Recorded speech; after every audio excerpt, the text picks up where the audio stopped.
Energy levels A, B, and C of an atom correspond to increasing value of energy, that is EA is less than EB is less than EC। तो तीन energy level है atom का A B C, और तीनों का energy दिया हुआ है। और ये तीन एनर्जी लेवल हैं, एक का इसका एनर्जी ये है और ये बी से कम है और बी सी वाले से कम है। तो सबसे कम एनर्जी, सबसे जो जिसका कम एनर्जी होगा वो एनर्जी लेवल सबसे नीचे होगा, फिर उसके ऊपर वाला इससे ज़्यादा एनर्जी लेवल, फिर इससे ऊपर वाला इससे ज़्यादा। तो ये ए हुआ, ये ए हुआ, ये बी हुआ, ये सी हुआ। इसका एनर्जी लेवल ई ए, ई बी और इसका ई सी। आप हाइड्रोजन एटम का देखे होंगे, इसमें सबसे पहले था -13.6, फिर उसके बाद -3.4, फिर उसके बाद -3.4 और फिर -1.51 इलेक्ट्रॉन वोल्ट। तो देखिए ये वाली वैल्यू ज़्यादा है बट माइनस में है, इसलिए हम इसे कम कहते हैं कि इसका एनर्जी लेवल सबसे कम है, फिर इसका ज़्यादा, फिर इसके ज़्यादा, फिर इन्फानाइट पे देखते हैं 0 हो जाता है। तो यहाँ पे सबसे ज़्यादा एनर्जी इलेक्ट्रॉन को मिल जाता है और वो फ्री हो जाता है, उसमें कोई अट्रैक्शन नहीं होता है। किसी एटम से इलेक्ट्रॉन को फ्री करना हो तो मुझे ऐड करना पड़ेगा हीट। तो उस इलेक्ट्रॉन में इतना हीट ऐड कर दिए कि अब जो पहले -13.6 था तो उसमें 13.6 दे दिए हीट, इलेक्ट्रॉन वोल्ट दे दिए, एनर्जी दिए, तो वो अब फ्री हो गया।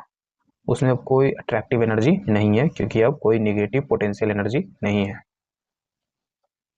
खैर इसमें आते हैं, तो वैसा ही कुछ यहाँ पे भी है, ये इससे कम है, ये इससे कम है। Let λ1, λ2 and λ3 be the wavelength of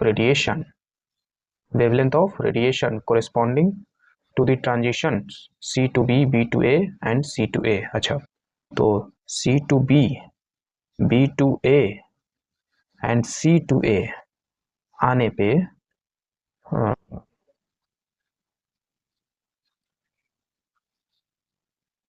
radiation energy निकलेगा, है ना। हायर लेवल से लोअर लेवल पे जाएगा तो एनर्जी निकलेगा।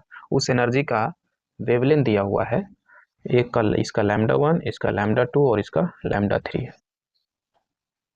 कुछ एनर्जी निकला होगा, मान लेते हैं इसका यहाँ से यहाँ आया तो कुछ एनर्जी निकला होगा। कितना एनर्जी निकला होगा, तो इस जगह पे EC एनर्जी होल्ड किए हुए था और इस जगह पे EV एनर्जी होल्ड करना पड़ेगा।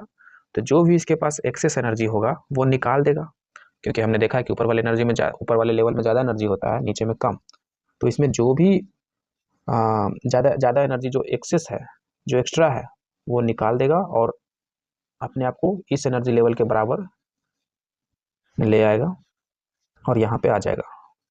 तो ये जो E1 हमने जो लिखा, ये कितनी होगी, तो EC में से EB का जो एनर्जी है वो निकल जाएगा। तो देखिए इस तरीके से भी हमने स्टार्टिंग में घटा दिया था कि E1 कितना होगा, तो बड़े में से छोटा घटा दिया, या आप ऐसे भी समझोगे तो वही रिजल्ट आएगा। ठीक है, तो E1 हमें निकल गया। वैसे ही मान लेते हैं इसमें से एनर्जी E2 निकला, तो वो E2 कितना होगा, EB माइनस EA, और E3 कितना होगा, EC माइनस EA। अब देखिए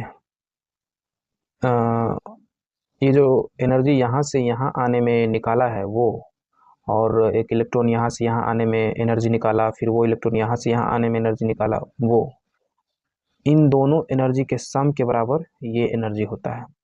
क्योंकि अब देखिए ट्रांजिशन तो वैसे ही हो रहा है ना, एक्चुअली में ये यहाँ से यहाँ ही आया ना, पहले यहाँ से यहाँ आया, फिर यहाँ से यहाँ आने में एनर्जी निकाला, तो वो जो टोटल दोनों एनर्जी निकाला है वो इसी के बराबर होना चाहिए, है ना।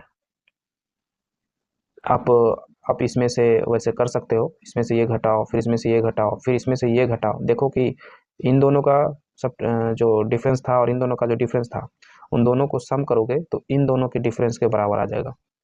तो आप यहाँ से चेक कर सकते हो रिजल्ट।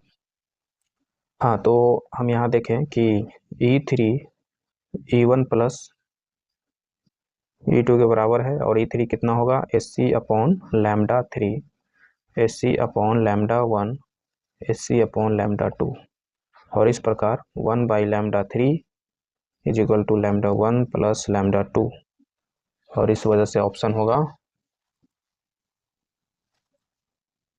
बी।